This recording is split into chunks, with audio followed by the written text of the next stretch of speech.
These are this afternoon's top stories. The electoral office reopens in St. Kitts. Guyana considers shift in housing policy, and Iraq asks for help in fighting ISIL. Good afternoon and welcome to ZIZ Mid newscast. Today is Wednesday, 3rd June 2015. I'm Carla Berridge. In national developments, the electoral office in St. Kitts reopened its doors to the general public on Monday, June 1st, despite an ongoing investigation surrounding the country's February 16th elections. In an interview with the St. Kitts and Nevis Information Service, SKNIS, Attorney General Honorable Vincent Byron said certain revelations that had occurred have led to an expansion of the investigation by the police and also by a team of forensic investigators that were brought in from London. He said the team had been looking at damaged computer servers and equipment. The investigations into security breaches at the electoral office in Bastia are being led by the head of the Criminal Investigation Department, Superintendent Charles Smitten.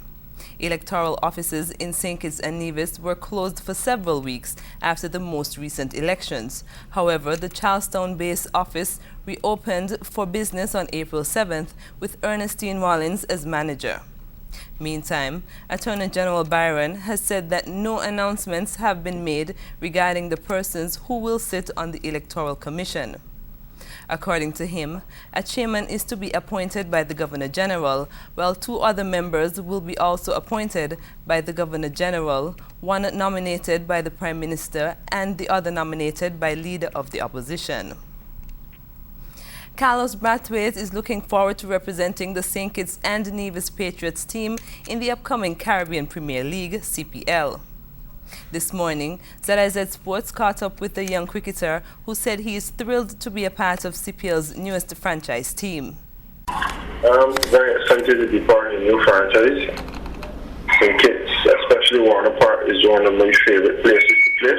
Last year we scored 20 runs off 4 balls, and my franchise at that time, Hawksbill, won our only game, so hopefully they can transfer some of that success for the majority of the season.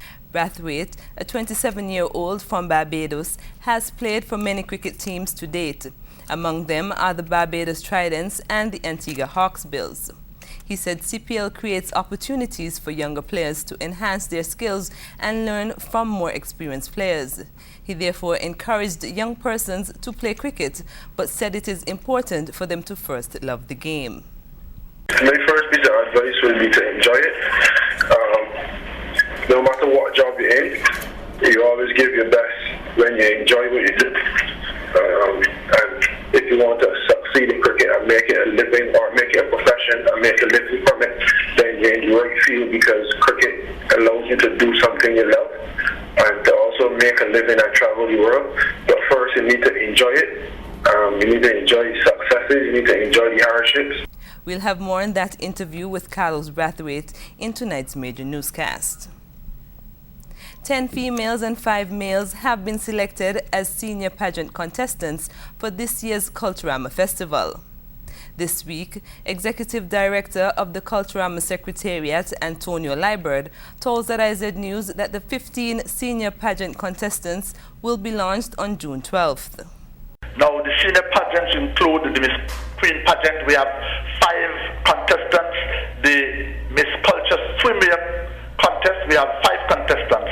And the Mr. Cool contest, we have some 5 participants. And the launch of these contestants, or the introduction of these contestants / participants to the general public, takes place next week, Friday afternoon, 4:30 p.m., right in front of the A.L. Evelyn building.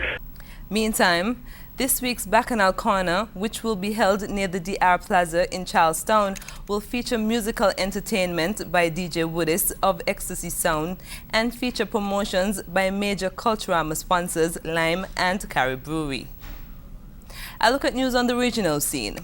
Guyana's new Minister of Communities, who is in charge of the housing sector, has been speaking about a shift in policy, moving from one of just land ownership to one of land and home ownership. Ivor Wharton reports. Several projects under the former Ministry of Housing and Water are currently being reviewed, according to Keith Scott, Junior Minister of Communities with Responsibilities for Housing and Water. Minister Scott in an interview said the reviews are being conducted to ensure that the projects are above board, and those include the contracts for infrastructural development. The investigations will be carried out by the Engineering and Infrastructure Department, a new unit within the ministry. The unit will also be tasked with recruiting and training of young engineers. The minister also said the Dayford Granger-led administration would be moving away from the selling of house lots to the sale of houses. We intend to have houses together with community centers, schools, churches, pharmacies, and in some cases even fire stations, so that people wouldn't have the need to have to go down to a different area or to Georgetown to look for a job, or to shop, or to have to go to school. The minister explained that many persons over the years have acquired house lots, but to date have been unable to commence building of their homes because of lack of finance. According to him, government has inherited one housing scheme from the previous administration, which it can run with. Our concept of new communities will come into play. There are many schemes on stream which I found, and I've also found that there's an ongoing one at Perseverance on the East Bank, where they're building 1,000 houses. That I intend to review to make sure that everything is above board, and we shall complete that 1,000 houses. So initially, within a matter of months, maybe by year end, we shall have that set of houses ready to hand over to people. The housing in question are low income and can cost as much as $5 million. Reporting for Capital News, I for Wharton. The National Productivity Council of St. Lucia wants to bring its productivity mascot to life and has begun the search for a willing male between 18 and 35 with some spare time on his hands. Alice Boxket explains. Last year, the National Competitiveness and Productivity Council observed a Productivity Awareness Week.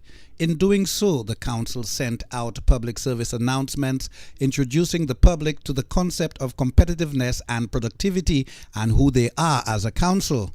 This year, they have a working initiative which they would like to put forward. In doing so, what we realized is that in launching a PSA with a character in it called Super P, it really kind of grabbed the imagination of the nation, where people were actually getting in touch with us and asking us about Super P and you know, really getting into it and such sites. So like this year, we have decided to go forward with the week again, the Productivity Awareness Week, and in doing so we want to actually bring in the youth more so this year. The initiative, the council says, is to bring a character to life who will be named Super P. What we've done is we've actually put out an initiative where we're actually asking people to come in if they believe they can be Super P, males between the ages of 18 and 35, introduce themselves to us, actually call us, email us, just get in touch with us, and maybe they can come around and spread the word of productivity and competitiveness, because it's a concept that really needs to be thought about and initiated and brought into, implemented into society for us to get further. So if somebody will work alongside with us, you know, go around with us, talk to the youth and stuff, we think it would be a great idea. Next Productivity Week, Mrs. Joseph says the council will be targeting schools and communities with regular hosted events targeting mostly the youth. For the DBS News World, I am Alex Bousquet. Internationally, Iraqi Prime Minister Hadi al-Abi has asked for more international support in the fight against the Islamic State of Iraq and the Levant. He met allies from the anti-ISIL coalition in Paris. Al Jazeera's Mohammed Jajoum reports from Paris. In Iraq, the bullets and bombs continue. Fighting so severe it looks nowhere near over. The hot desert landscape, a tangled web of militaries and militias, all trying to stop the advance of ISIL. In Paris, a stark juxtaposition. In this ornate setting, diplomats desperate to find a solution for Iraq in its battle against ISIL, or as the group is called in Arabic, Daesh. للمجتمع الدولي والتحالف الدولي The international community, the international coalition has to support us. It has to support us to destroy Daesh. The exchanges that we've had today have allowed us to reaffirm our unity and our common determination to combat Daesh terrorists. The handshakes and hopefulness meant to show how resolute this coalition remains. This will be, as we've said, a long campaign. But we will succeed if we remain united, determined, and focused. And we are. On the table now, an Anbar action plan that promises to streamline the delivery of weapons to the province and vanquish ISIL for good. While not as heavily discussed as Iraq, also on the agenda, Syria. Participants of this conference called yet again for a political transition in Syria and said that if ISIL continues to take over more territory there, it will become more dangerous both for Iraq and the region as a whole. A region confronted by a new kind of turmoil and a threat the likes of which they've never seen before. Mohammed Jamjoum, Al Jazeera, Paris. A San Diego woman is being accused of running over motorcyclists in a deadly act of road rage. Darla Jackson is being held on a $1 million bail in connection with the road rage altercation that left Zakaria Boub, a Navy Chief Petty Officer, dead.